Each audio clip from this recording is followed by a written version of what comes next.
ok nó cá như trồng trọi trồng phong dụ thiết trồng sai sờ đờ nè dạ lúc nó bé trò cá tua đá để cú đuổi nè trồng phong gì nè là con này bỏ nó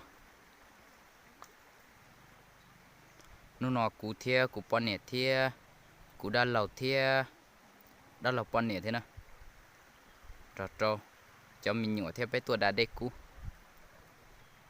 nhớ cho cú ra video ta lọ và cú tao cho nên sáng tới chế cú bỏ nè thế cú xí nè thì xin nó cú đa lầu thia bé trò cá tua đuổi này ạ bé trò cá tua đã để cú đuổi nè trồng phong gì nè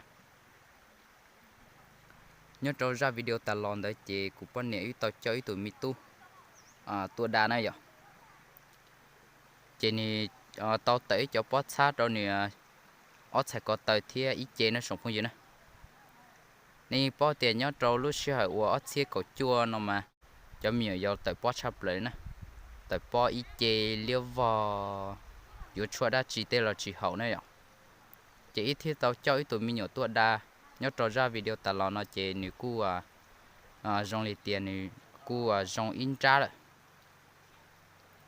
dòng in tra nè chế nó nói cho cá tròn cho cá tua đa đua nó sống không gì nè tua đa còn dòng tụ cá nữa vậy ok chế nó nói bé tua plau lên chỉ lên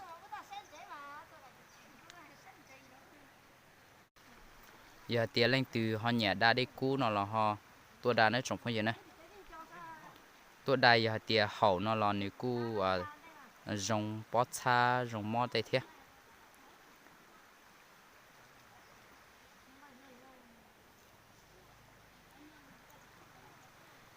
trợ lý tao cho ý tụi mình tua đa chế này cu dòng lại thế nè nè ở xài có tơi thế rồi cho ý chế chế nè cho bó xa cu dòng rù lại thế chế giờ lên tới nó nói ý thế tao cho tua đa này vậy giờ hai tia lên từ họ nhẹ nó là họ cho tua đá nè giờ họ tia chỉ nhẹ nó là chỉ có chán này vậy họ nó chỉ cứ chỉ khối ở còn này tua đá nè nhớ tròn tại tụi tí này xả tua đá chỉ này tua đá xí giờ tia chỉ xả tua đá nó là chỉ có lấy chán này vậy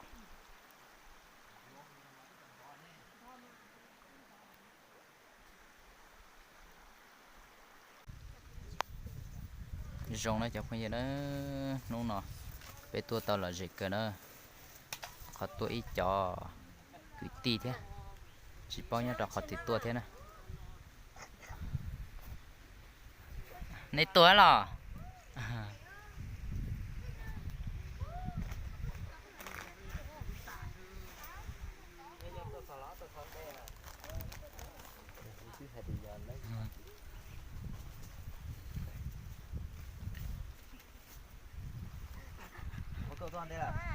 giờ này tua là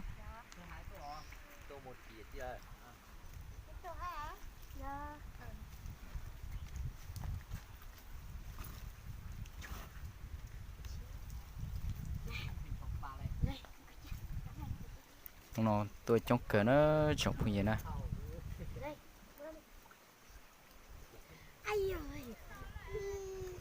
nó bây giờ cứ tìm mông của tôi tàu trong cửa nữa này tôi là bây giờ giờ là lò gì hết là giờ lúc coi giờ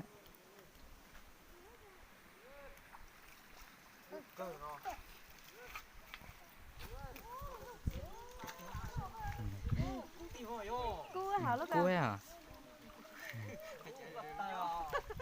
lúc còn mềm ta lúc còn cú liền họ lúc bé lo đó chỉ lúc bé mua tụi đây lo là tiêu gì này muốn gì chỉ tiền nè bé cho mình nhỏ tiêu đa hay là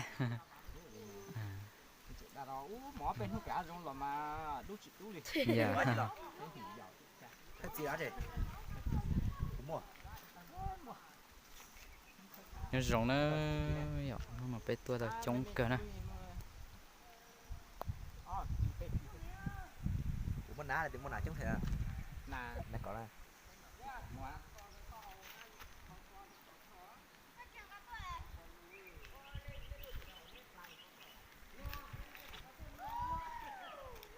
cho cái tin nó tua bố lên nhà tua đã đi cú nó trồng không gì nè Hành chập rồi.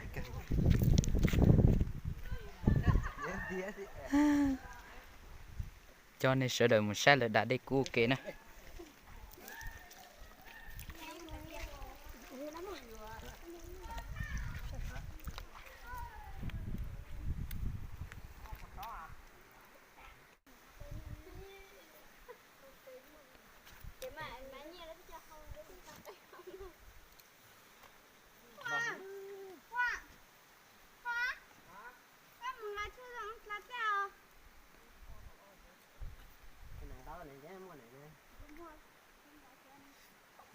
Nó biết tôi tao trông thế là gì cần gầu đi nữa. Nó trống lúc bữa nó chết mà hay à Ờ lên bây giờ.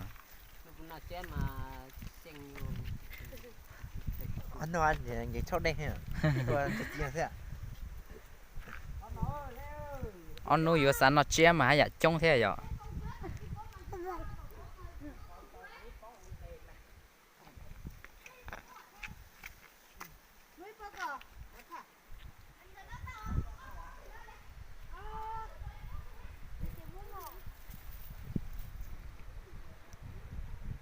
Nó biết tôi tao trông cười nè. Tôi bữa nay nhà tôi đã đi cứu xin là trông phong gì nè. Giờ lên từ nhiệt đàn là họ tôi đàn nữa vậy.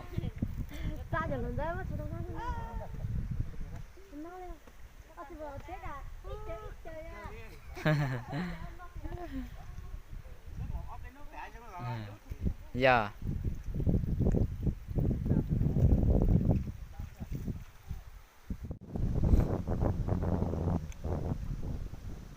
Nó của tôi chống cờ nó sống phong gì nè. Trở đi cho cái tiêu nhá riêng để nó hay chê. Lúc chạy là tiêu chờ chập lại nè. Lúc xưa hồi yếu giọt chia đó nè ạ. Yếu giọt chia bé chầu mà mong mà tôi chống chập lại lên nó nè. Tôi đã chống chập lại lên nó nè. Yếu tôi sao yếu tôi là tỏ tàu đàn nó nè trong phong gì nè.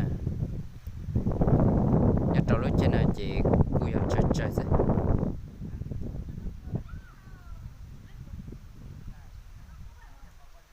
Trong mà giờ lúc xưa hồi giờ chia bé chầu nữa nè.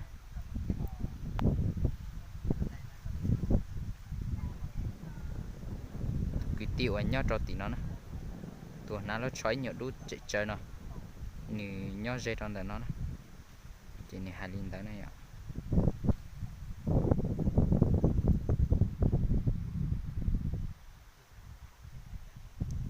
Nó trong đó nó chỉ bao giờ giờ lấy tôi pin để nó ấy. Tôi đã đi cứu là giờ tôi ôn chế nó nè. Chỉ cứu bấy cho của nhá để nó thế. Cứu trâu tờ trâu tết chơi nó thế nè.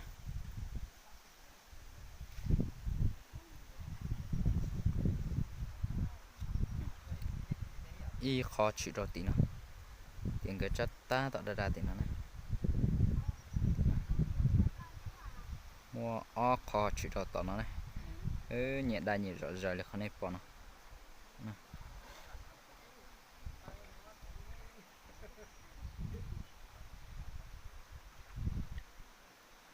Sự nó tuy là sự ta su thế này. Trái plạ thế này ạ. Là chuyện đã trong cần gấu nè. Bé cho mình nhiều data nè thì sẽ cho bé chính tàu đá nó chỉ có la to thế này.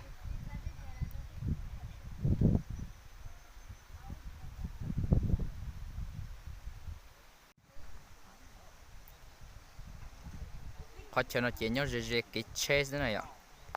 Nhớ về cái chase nè. Sau cái chase chỉ chịu cho tí khó này bỏ nó. Đó nè. Lúc khỏi đây cứu chỉ nhớ kiện đã tụt đây thế này. Sau cái tua chỉ tua tỏ nó tua nè.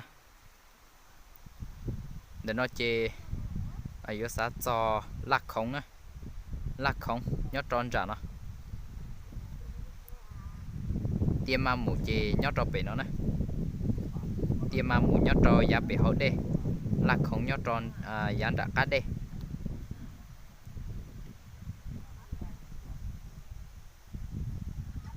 Lúc khỏi đây cứu nhớ trò khó chơi nó chỉ nhớ trò lạc không nè. Giờ sao cho lạc không chỉ cho nè. thế rong này tuy bao thiếp bỏ lại thiếp tàu đa đua lại thì xí của thay đầu bây giờ để tao sẽ ok nhớ cho tụi đây là mình chia thiếp rong có cứng cầu đi thiếp họ chờ nó mà chuột chua sập lại nó lên nó sẽ sao một đã đi cú nè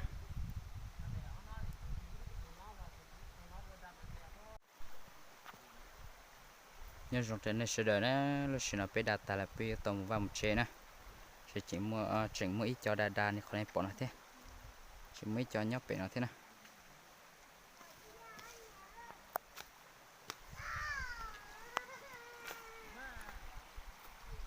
lúc sẽ nó bị tổng một chế cho đa là chỉnh đa nè cho tua là chỉnh tua nè mới cho chế mua nhóc cho sắp bị nó là cái này lên tự nhiên đa nó tua đa nó cho nên sẽ tôi đã đây lên nó xứ sẽ đợi mà nhóc giống